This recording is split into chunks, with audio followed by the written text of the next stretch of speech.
Otep à tous, bien-aimés frères et sœurs, c'est triste à pleurer. Le comportement des dirigeants congolais, c'est malheureux. C'est-à-dire que vous vous demandez si ce sont vraiment des êtres humains, s'ils ont un cerveau, ou si ce sont des mules, ou comme on dit chez nous, il manque des boulons dans leur tête. Vous voyez, un moteur, là, si vous enlevez 2-3 boulons, là, ce moteur-là ne pourra jamais avancer.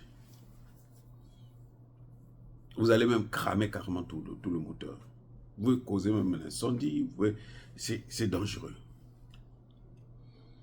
La ministre des Affaires étrangères de la RDC, Madame Kiyimwamba Thérèse Wagner, est allée en Grande-Bretagne, au Royaume-Uni, rencontrer les autorités du Royaume-Uni, notamment le Premier ministre, Keir Starmer. Au menu des discussions, c'est renforcer le partenariat RDC, Royaume-Uni. Ok, bon, ça peut se comprendre. Deuxième sujet de discussion. Violation du cessez-le-feu par les RDF et M23. Les RDF, là, ce sont les soldats de l'armée rwandaise. Donc, pendant que les soldats de Tshisekedi, de l'armée congolaise, sont au chaud, en train de manger les barbecues, hein, ils prennent le salaire pour respecter le cessez-le-feu. Mais pour respecter le cessez-le-feu, vous n'avez pas besoin. On peut les mettre au chômage, c'est plus simple. On les met tous au chômage, et puis bon, on cherche des gens qui veulent travailler. Ceux-là vont venir, ils vont faire l'affaire. Comme font les Wazalendo, par exemple. On peut dire aux Wazalendo, bon, comme vous, au moins, vous êtes en train de vous battre pour sauver le pays, eh ben, les militaires, ils peuvent repartir chez eux, et puis on les met tous au chômage, quoi. Donc, madame est allée chercher la solution chez le pyromane. C'est que franchement, vous savez, à un moment donné, ça vous fait rire, mais parfois ça vous fait pleurer. C'est triste à pleurer. Et les médias congolais sont contents d'annoncer des bêtises comme ça là. Oh non, elle a commencé une tournée. Et ils appellent ça une visite au Royaume-Uni. Maintenant, oh God, il y a quelque chose qui ne va pas. Non, non, non. Il y a quelque chose qui ne va pas avec Tshisekedi et son équipe. Parce que, je vais vous dire une chose. Un grand chef, je vous ai toujours dit ça, mais combien de fois je vous dis ça, les amis? Un grand chef se reconnaît par le choix de ses collaborateurs. Qu'est-ce que ça veut dire? Tu n'as pas besoin d'être allé à l'école, d'être docteur. Mais nos grands-parents qui tenaient des villages entiers, ils rendaient justice. Ils n'étaient pas partis à l'école. C'était pour beaucoup des illettrés. Moi, j'ai vu le vieux Nganga, et quand il se mettait à régler, à trancher des affaires, un vieux de chez moi, là où j'ai grandi, à Sibiti, notamment, le vieux Nganga, mais ça, c'était la crème. Vous voyez, les gens quittent de partout. Le jour qu'il y a un procès, ils quittent de partout pour venir assister. Comment il va régler cette affaire? Et la façon dont il règle l'affaire, quand vous sortez de là, les deux parties sont satisfaites parce que, bon, justice a été rendue. Ce n'est pas des magistrats qui sont allés à l'école, là. Au Congo, là même, quand il y a des procès, non, ils prennent là, ce que les hommes politiques leur disent de faire, c'est ça qu'ils appliquent tranquillement. Ils vont prendre des lois jusqu'à ce qu'un procureur s'est permis carrément de prendre un avocat, le foutre en prison. Il dit arrêtez-le, mettez-le en prison. On lui dit mais ça ne se fait pas, c'est pas... Trop tard. Il avait déjà passé au moins quelques heures, sinon une bonne journée. Mais ça ne se fait pas, ça. Donc, Tshisekedi, son problème, c'est lui-même, il n'est pas bon, il n'est pas allé à l'école loin, on doute même qu'il ait au moins la licence, on doute même. Mais choisis au moins des gens autour de toi qui vont faire le travail. Toi, tu les manages seulement, c'est tout. Il y a des gens qui sont là, qui sont pas... Vous n'avez pas besoin d'avoir un doctorat pour être un bon leader. Ça, il n'y a rien à faire. Madame va en Angleterre. La personne qu'elle est allée voir là, Kay ou quoi, Starmer, ce premier ministre, c'est l'un des... C'est-à-dire que je crois que c'est le plus incompétent des ministres que la Grande-Bretagne n'ait jamais eu de toute son histoire. Si on n'en parle pas, parce que bon, ce sont eux, bon, personne ne peut en parler. Moi, je vous dis, allez-y vérifier après. C'est l'un des premiers ministres les plus compétents de la Grande-Bretagne. Ce n'est pas des gens qui peuvent parler. C'est-à-dire qu'à l'époque, quand il y avait les Margaret Thatcher, le type là, il ne peut même pas approcher Margaret Thatcher au talon. Elle n'était pas bonne, criminelle aussi, certes, mais au moins intelligente. Ce monsieur que vous voyez là, Starmer, il a été élu sur la base de la propagande occidentale, la manipulation. On se rend compte maintenant qu'en fin de compte, monsieur n'a même pas un programme. Il n'a même pas un programme de gouvernement. Mais nos gouvernements là, ils sont jamais informés sur la réalité géopolitique. Quels sont les conseillers qu'ils ont? Parce que je ne comprends pas. Mais quand vous voulez aller voir quelqu'un, hein, on va aller dans tel pays. Mais prenez la moindre des choses, c'est au moins prendre le soin de connaître la géopolitique de ce pays. Qu'est-ce qui se passe dans ce pays? Mais un jour, vous allez venir comme ça, c'est au moment où on est en train de faire, il y a un coup d'État. Eh oui. Non, on se lève comme ça, on va.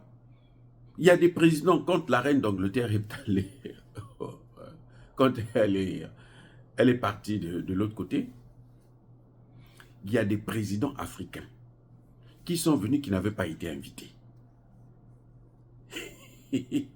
Président. Je répète, hein, président, avec grand P. Il s'amène, comme ça. Il n'a pas été invité. Il dit, moi aussi, je suis venu pleurer la reine d'Angleterre. On dit, mais monsieur, vous n'avez pas de place ici. C'est ça le problème des Africains. Ils ne prennent pas soin pour au moins connaître ce qui se passe dans ce pays. Tu viens voir un premier ministre qui n'a pas de programme. Ça, c'est un, dans son propre pays. Il est décrié, c'est-à-dire que aujourd'hui, même sa cote de popularité, là, on n'a jamais vu ça dans l'histoire de la Grande-Bretagne. Et pire, c'est que, mais ce sont eux là, les États-Unis, la Grande-Bretagne, la France, l'Allemagne, l'Espagne et autres, les pays de l'OTAN, qui sont en train de manipuler, jouer avec Kagame. Les crimes que Kagame est en train de commettre en RDC sont cautionnés par le voyou que la dame est allée voir, Madame Wagner, Thérèse. Les crimes commis au Congo, là, ça vient de l'Angleterre. C'est-à-dire que si aujourd'hui on va condamner Kagame, il ne va pas aller tomber seul, en principe, s'il y a la justice. Il y aura des Américains, il y aura des Anglais, il y aura des Français, il y aura des Allemands, il y aura des Portugais, il y aura des Espagnols, il y aura toute la clique de l'OTAN. Mais eux, ils trouvent quand même que non, on va aller faire la solution. Donc, en fait, elle ne part pas pour aller chercher la solution, mais pour aller quémander, pour aller faire le lèche-cul, pour aller supplier pardon, aidez-nous. à calmer Kagame. Aidez-nous. Mais ces gens-là, quand vous faites ça, là, c'est là qu'ils vont appuyer encore, dire, ah, on a eu, et donc ils n'arrivent pas. Allez, continue. Jusqu'à ce qu'on va prendre la terre, là, ce que nous voulons. Les Occidentaux, tant que vous ne leur menez pas la guerre, ce qu'ils ont cherché là, ils vont l'avoir. Si vous croyez qu'ils vont juste se dire, ah bon, ils ont assez souffert. Si c'était le cas, le Congo a déjà, on compte déjà 18 millions de morts. Ils auraient dû dire, non, par pitié, c'est pas bon. C'est trop ce que nous sommes en train de faire. C'est inhumain. Mais non, ce n'est pas leur problème. Vous savez pourquoi? Parce que Tshisekedi ne prend pas ses responsabilités. Tshisekedi a peur de se rendre en Russie pour aller signer un accord de partenariat militaire afin que la Russie puisse venir l'aider. Voilà le problème.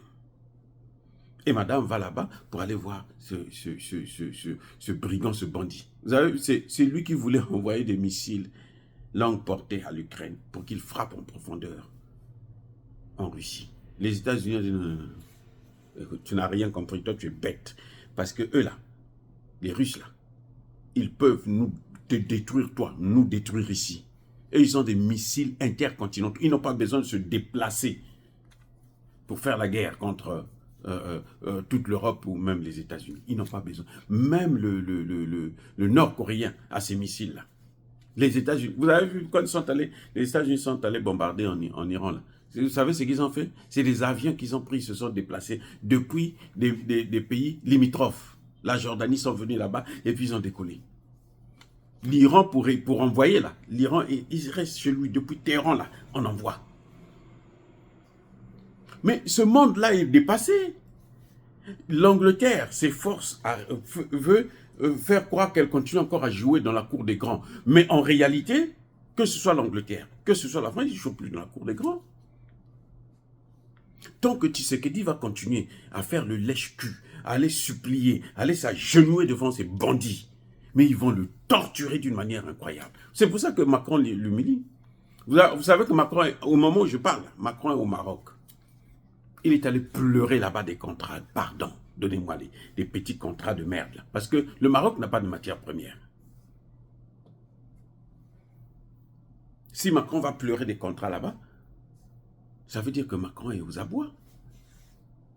Et vous savez pourquoi c'est Macron qui va pleurer? Parce que le petit Marocain là, lui a dit, a refusé de le rencontrer, a refusé de lui parler depuis plusieurs mois. Mais c'est la moindre des choses que vous pouvez faire. Non, Madame Wagner se lève là, elle prend ses clics et claques, elle va se balader en grand. C'est une balade. Il n'y aura rien, il n'y aura rien. Pendant ce temps, Kagame, malgré le fait qu'il est en train de... Comme lui aussi, il est bête, Kagame. Il est en train de perdre des hommes là-bas. Des lieutenants, des capitaines, des colonels, des généraux. Il les perd là-bas. Mais il continue à les envoyer à l'abattoir. Mais c'est exactement ce qui est en train de se passer avec Zelensky. C'est-à-dire que jusqu'au dernier. Un autre problème, c'est qu'elle va pour le Mpox. Ok, très bien. Mais, attendez, la Grande-Bretagne, dans ça, elle connaît quoi? Et puis, je vais vous dire une chose. Le Mpox, là, ce n'est pas la première cause de maladie en Afrique. Chez nous, là, la première cause, c'est le paludisme. Ce qu'ils appellent ici la malaria. Le paludisme. Après, le VIH, SIDA. Voilà les grandes causes de mortalité chez nous.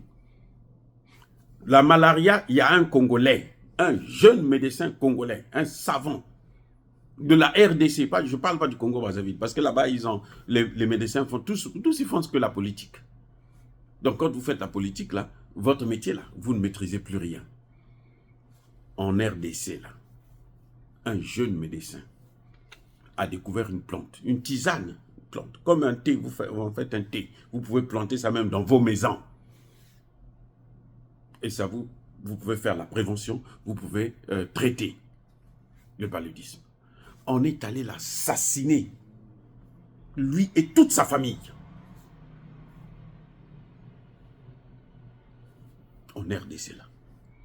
Mais quelqu'un comme ça qui a fait de hautes recherches, vous l'assassinez. Mais quand vous l'assassinez, lui n'a pas travaillé seul. Il y a d'autres gens qui avec lui, qui connaissent ça. Pourquoi vous ne les encadrez pas pour qu'ils puissent régler? Parce que cette maladie-là, le Mpox là, ça tue beaucoup plus quand vous avez déjà d'autres symptômes, d'autres maladies comme le VIH. C'est là que vous savez, c'est mortel. Sinon, c'est pas vraiment mortel. Elle quitte là-bas. Mais le ministre de la Santé fait quoi? Son travail, c'est quoi? Elle est ministre des Affaires étrangères. Donc, en fait, elle a pris l'argent du contribuable pour se rendre en Grande-Bretagne pour le tourisme. Parce qu'elle n'apportera rien. Je vous garantis. Si Kagame arrête demain de continuer à envoyer ses soldats là-bas, alors moi je vais arrêter de faire des vidéos. Mais vous ne pouvez pas mener la guerre contre Kagame avec ceux qui donnent des armes à Kagame pour vous mener la guerre. C'est une logique. On n'a pas besoin. Même un enfant, chez nous là, au CM2 ou en 6e, il va vous régler cette équation. Qu'avec lui là, on ne peut pas régler ça. Parce que c'est un bandit, un criminel. Donc on prend de l'argent, on dépense cet argent, on pouvait s'acheter des armes pour donner aux Ouazalendo, pas aux militaires, parce que les militaires congolais font la politique. Dès qu'on dit, écoutez, le cessez-le-feu, eux, ils respectent le cessez-le-feu, alors que Kagame, tous les jours qui passent, ne cesse que de violer ce cessez-le-feu. Tous les jours qui passent. Et vous, vous êtes là à venir, non, nous, on respecte le cessez-le-feu. Mais puisque vous ne voulez pas vous battre, repartez chez vous. Il y a un chanteur, le grand chanteur Koffi Olomide, quand il a soulevé ce projet, il dit, mais nous, on ne se bat pas. On nous tape seulement et puis nous, on encaisse. On l'a trimballé en justice, on l'a trimballé partout, par là, par-ci, par-là, pour rien. Alors que ce qu'il disait, c'est la vérité. Et moi, je le soutiens. C'est incroyable de voir des gens qui sont aussi nuls. Mobutu était un dictateur, mais il était intelligent. Mobutu a maintenu l'intégrité territoriale. Et maintenant, il y a un grand débat là-bas, la Constitution. On s'en fout de la Constitution. Et les gens, l'opposition, là, l'opposition a quelque chose à dire. Les amis, soyez bénis, abondamment bénis par le Dieu des Kémites et par nos ancêtres angélisés, mais que tous ceux qui persécutent le continent africain, tous ceux qui le pillent et le déstabilisent, qu'ils soient noirs, élus démocratiquement ou pas, qui ne veulent pas prendre leurs responsabilités, qu'ils soient maudits, punis, foudroyés, neutralisés, écrasés, effacés par le Dieu des Kémites et par nos ancêtres angélisés. Vive l'Afrique éternelle, j'ai dit et j'assume.